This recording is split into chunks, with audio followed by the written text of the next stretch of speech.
I really don't think electric cars are the future. I think that the amount of toxic material they create in the production, the amount of fuel burned to ship the materials overseas, and the general quality and lack of innovation across the entire lineup of cars that I have seen from other manufacturers aside from Tesla means that they are way worse than petrol and significantly worse than something like hydrogen fuel cell. So it's been a minute since I've done any sort of tech rant video, but today's going to be that day because I am so sick of seeing this in my newsfeed on all these different YouTube channels that I tend to follow because I'm interested in what they make. Elon Musk confirms he's making a smartphone or potentially making a smartphone. Let me get my thoughts out real quick. Elon Musk making a smartphone is dumb. And if he actually does pull it off, which if he tries it, I'm sure they'll make a phone, it will still be dumb. Now, let's actually talk about it. So just to set the record straight, I actually don't use Twitter. I've had a bunch of people ask me what my Twitter handle is. If you want to follow me on Twitter, you can. It's at Frodo117. It's an old holdover because I never actually use Twitter. I'm just not interested. It was either too political in one direction or another. I don't care to disclose which I do or don't agree with. I just didn't care for it. And now it's just burning to the ground, and it's entertaining to watch, but also fatiguing to try to pay attention to. So in general, I have no investment in Twitter as a company. I have no care in the world whether they last, whether they fail, who owns them, who doesn't, or how the employees act. I don't care. What I care about is technology, the market that they inhabit, and how they affect the end user. And with that in mind, that's how I approach the idea of Elon Musk potentially taking the, initial stab at making a smartphone that many companies have tried and failed at. Now, for a bit of context, which I find an ironic choice of words because context is what the problem is in this case, Elon Musk said on Twitter that he would have to make a smartphone if Apple and Google pulled Twitter from their respective app stores. And the reason why I say for context is an ironic choice of words is because everybody's taking that tweet and ignoring the context by which this tweet was made. So when Elon Musk made this tweet, of course, everybody grabs onto it saying, Elon Musk's going to make a smartphone. It'll be the cyber phone or the Tesla phone, boring phone, whatever you want to call it, and it'll have Starlink capabilities and charge through solar and blah, blah, blah. It's dumb to, number one, believe all that stuff. And number two, you got to read the tweets that led up to this. So essentially, that tweet that Elon Musk made was the answer to a question that was asked. And really, it was the only answer, especially when you're talking to somebody like Elon Musk, because the question that was posed was basically just saying, hey, if Google and Apple decide we're not going to keep Twitter on our platforms, what are you going to do, Elon? And his response, which is the only response when you think of the context of the person you're speaking to, was, well, if they do that, I'll have to make a phone of my own, or something along those lines. I don't care. Context in this situation is so crucial because if an article just takes Elon Musk's tweet, they can spin it into whatever they want and say, look what Elon Musk said, and this is a possibility. Here we go. The Tesla phone is basically confirmed.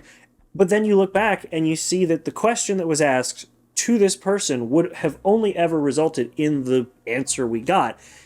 So taking it out of context is like taking a clip out of context where I say, I really don't think electric cars are the future. I think that the amount of toxic material they create in the production, the amount of fuel burned to ship the materials overseas, and the general quality and lack of innovation across the entire lineup of cars that I have seen from other manufacturers aside from Tesla means that they are way worse than petrol and significantly worse than something like hydrogen fuel cell. Taking that clip and putting it at the beginning of the video is probably why you watched up to this point, because it was taken out of context. It makes it seem like I do not like electric cars.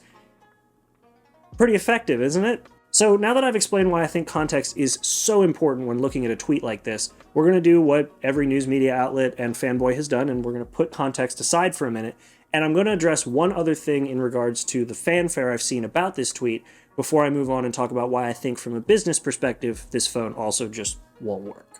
When it comes to the fanfare that I've seen about this non-announcement, which was just a tweet that was an answer to a question that only ever had one answer, I have one thing to say.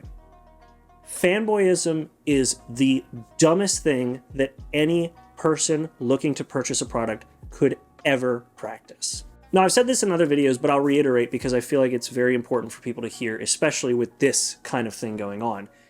A fanboy and a fan are two very different things, and my approach to them has always been the same. A fan is somebody who purchases a product from a specific brand and enjoys using that product for one reason or another, whether it produces the results they want, it appeals to their design aesthetic, whatever the case may be. I would call myself an Apple fan because I enjoy using Apple products because the software they have is fantastic for the use cases that I have. The design of the hardware is nice, albeit I wish there were some differences, like things where RAM was upgradable on one model and not another, but that's the other difference with a fan versus a fanboy. A fan will immediately call out things that a company they enjoy does that they don't agree with. Like, for example, leaving Lightning on an iPhone for so long that the EU has to force the company to put USB-C on it. I was not a fan of Apple leaving Lightning on their devices, and I'm also not a fan of them putting the charger on the bottom of the Apple Magic Mouse. So that would be a fan. A fanboy, in my opinion, is somebody who will buy whatever has their favorite brand's logo on it, no matter how good or bad it is, and they will praise it without any complaints, even if there are glaring issues, because, well, why should I care? It was made by, Papa Tim Cook or Big Daddy Elon or Sundar Pichai from Microsoft. Who cares? If it's a bad product, call it out. But a fanboy will always just say that whatever they buy is good because the company they bought it from is their favorite. End of discussion. And the amount of fanboyism I have seen over fake videos showing the idea of Elon Musk, not the video, not the tweet, just the idea of Elon Musk announcing a phone and them saying that it's going to disrupt the smartphone market and Samsung and Apple are going to go out of business and it needs to happen because freedom of speech, even though I don't think most of the people who are talking about it actually know what freedom of speech means. All these things coming out and this obsessive level of fanboyism over Elon Musk is disgusting. And y'all need to stop. But anyway, that's my thought on fanboyism, and I just wanted to address it because it has been more rampant with this single tweet saying, if this, then that. It's been ridiculous. It's been ridiculous. Guys, just stop. All right, and now my favorite part, which is going through the history of other companies who have tried making smartphones and failed, and why I think that if Elon Musk tries this, it will be the same result. Anybody remember the Fire Phone? Or what about the Kin? Or hey, how about just the Windows Phone experience in general? And anybody even remember the Facebook phone? Or even better, BlackBerry, king of the hill until the iPhone. These are all companies who tried to break into the smartphone market, or in BlackBerry's case, were leading the smartphone market that eventually got buried by the competition. As much as people like to complain that the smartphone market has stagnated, which honestly it pretty much has, at least in regards to software, hardware is where a lot of companies are putting their time and effort. If your name's not Apple and you're riding the cash cow out to the very end with this iPhone 5S design. See, fan, I can critique. But the primarily established smartphone companies like Samsung and Apple aren't really focusing on software nearly as much as they are focusing on hardware because they've already established a platform and essentially just have to sprinkle in some new features here and there to get their users to appreciate a new update. And I've even said in the past that I would be okay if phones didn't get updates yearly for new OSs and there were bigger changes regularly with software, but hardware seems to be the focus. But the fact that these platforms already have a matured ecosystem with their software means that other companies are already playing catch up. And that's why the phones I mentioned previously failed, aside from BlackBerry, who probably saw the writing on the wall and just did nothing about it and eventually adopted Android, and it still didn't go too well for them.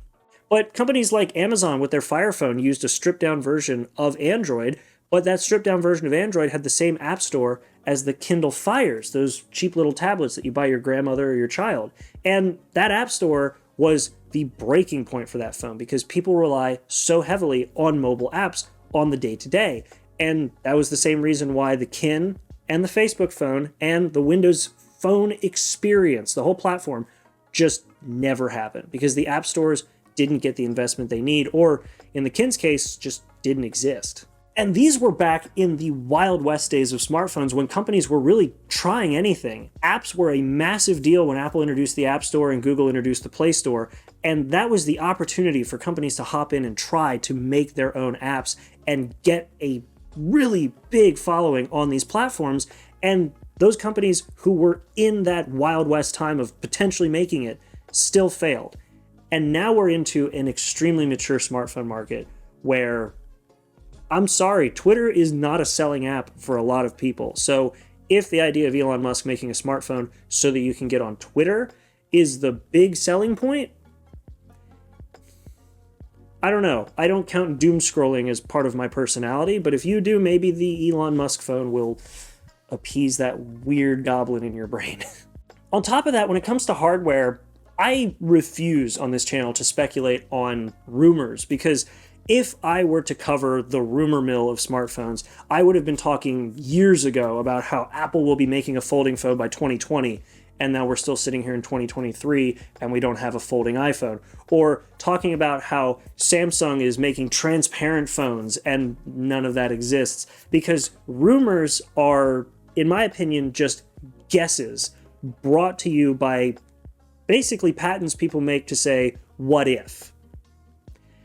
People talking about the fact that the deep cycle battery technology from Tesla might make it into a phone, or that it's going to communicate with Starlink, even though people don't understand that you need a direct line of communication for an internet connection, and even then it's spotty. Or the fact that overall, designing a phone is hard. Like, I mentioned that Apple's been using the same design basically for the iPhone 5 on their newer phones, and they did that because they hit a good design and it worked.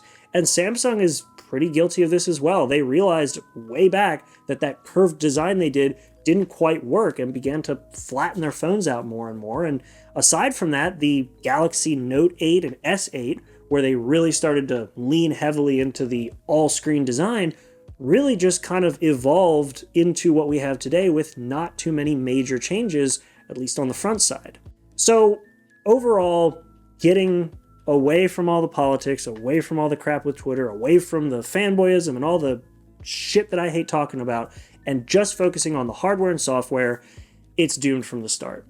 Because as much as Elon Musk has some level of a reality distortion field around him to make things that seem impossible possible, you can't fight the fact that two multi-billion-dollar companies failed. Three, actually, Facebook as well, which I guess they're not multi-billion anymore, but three multi-billion-dollar companies failed to break into the smartphone market for the very reason I'm saying, which is software. And then, of course, you have poor BlackBerry, who was a multi-billion-dollar company and failed out of it, but that's a story for a different day. At the end of the day, my takeaway is this. Elon Musk, as I said at the start, might make a smartphone and it'll be dumb. The idea of it from the start is dumb. Being a fanboy of anything is dumb. Going and talking about how this is going to disrupt the industry without any idea of how the industry is actually functioning, or the fact that you are not even considering the fact that billion-dollar companies before this have failed despite their best efforts, that's dumb. In general, the whole thing's dumb, and that pretty much sums up my thoughts on Twitter as well. But what isn't dumb is the fact that this video is over, because I'm tired of ranting about this and we're finished. So thanks for watching this video. I really do hope you guys enjoyed it. Let me know in the comments what your thoughts are on this. I'm actually curious to see, especially considering the fanboyism. We'll see how, or if any fanboys hop into the comments, so hi. But aside from that, make sure to like and subscribe if you did enjoy this. I'm stumbling around on my words all of a sudden, but like and subscribe, and I'll see you all in the next video. Make sure to be there and have a good one.